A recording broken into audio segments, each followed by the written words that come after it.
On pense souvent que pour réussir, il faut travailler plus fort, plus longtemps. Mais et si c'était tout le contraire?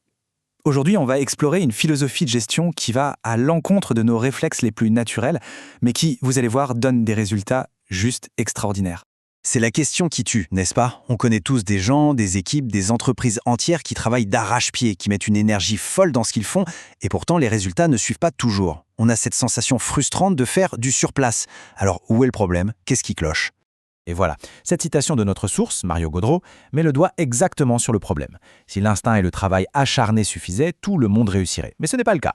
Ça veut donc dire qu'il y a un autre ingrédient, quelque chose de moins évident, de contre-intuitif. Alors voici notre feuille de route. On va d'abord plonger dans ce fameux paradoxe du travail acharné. Ensuite, on verra comment transformer une entreprise en une véritable machine à résoudre les problèmes.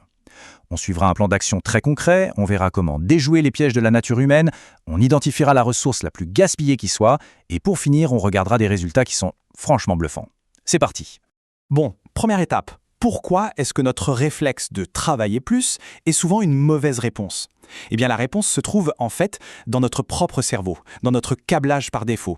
En fait, c'est assez simple. Notre cerveau est une machine incroyable, mais il a tendance à être un peu paresseux. Face à un problème, il va choisir le chemin qu'il connaît déjà, la solution la plus familière, même si ce n'est pas la plus efficace.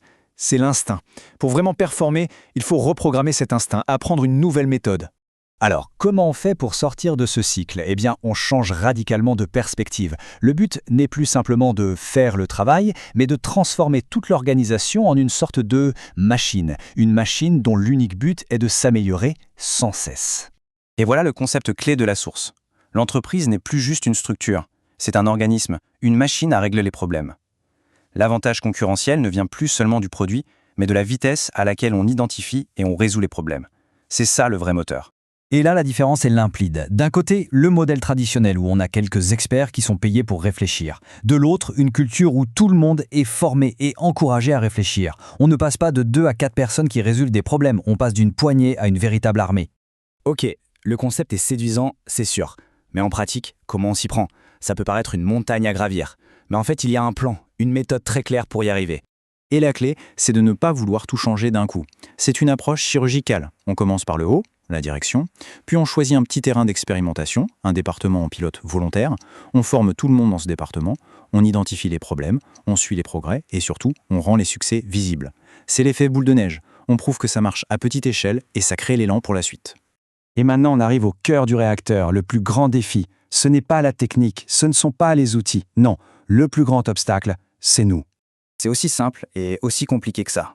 L'être humain est programmé pour aimer ses habitudes. Le changement, c'est inconfortable, ça fait peur, et c'est cette résistance psychologique qui peut faire dérailler les meilleurs plans du monde. Alors comment on contourne ça? Eh bien, la solution est encore une fois totalement contre-intuitive. Au lieu de pousser le changement, on va le faire tirer. On n'en pose rien. On crée une histoire à succès avec notre fameuse équipe pilote. On les laisse réussir, devenir enthousiastes. Et cet enthousiasme, ces résultats concrets, deviennent la meilleure publicité possible. Bientôt, ce sont les autres départements qui viennent frapper à la porte en disant « Hé, on veut ça nous aussi !» Le changement n'est plus une contrainte, il devient une opportunité désirée. Et tout ça, ça nous amène à un concept absolument fondamental. On parle souvent de gaspillage de temps, de matériaux, mais on oublie le plus grand gaspillage de tous, ce que la source appelle la 8e perte. Pensez-y une seconde. Dans chaque employé, il y a des idées, des solutions, des observations que personne d'autre ne peut avoir.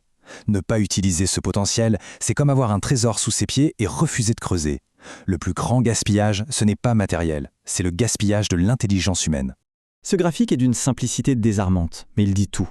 Dans le modèle classique, sur 100 personnes, on a peut-être 2 personnes dont le travail est d'améliorer les choses.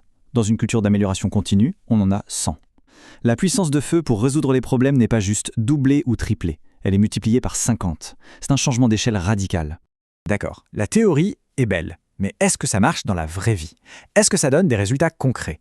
Alors là, tenez-vous bien, parce que les exemples sont tout simplement ahurissants. Premier chiffre, 90%. Ce n'est pas une augmentation de 90%, c'est 90% de tout le marché nord-américain. Et ça, c'est une entreprise qui était en faillite. En 4 ou 5 ans seulement, en appliquant ces principes avec des gens tout à fait normaux, ils ont tout simplement anéanti leur concurrence. C'est spectaculaire. Deuxième chiffre, peut-être encore plus fou. Une entreprise de 350 personnes avec une seule personne aux ressources humaines. Et cette personne passe 80% de son temps à faire, devinez quoi? De l'amélioration continue. Pourquoi? Parce que quand on résout les problèmes à la source, on élimine les frustrations, les conflits, le roulement de personnel, l'entreprise devient un environnement tellement sain qu'elle se gère presque toute seule. Et on termine là-dessus, parce que finalement, le vrai trésor d'une organisation, il n'est pas dans les machines, ni dans les bilans financiers, il est dans l'intelligence collective de tous ses membres. Et le grand enseignement de cette approche contre-intuitive, c'est que libérer ce potentiel n'est pas une question de travailler plus, mais de créer une culture où chaque cerveau est invité à participer. Une culture où tout le monde a la permission et les outils pour rendre les choses meilleures chaque jour.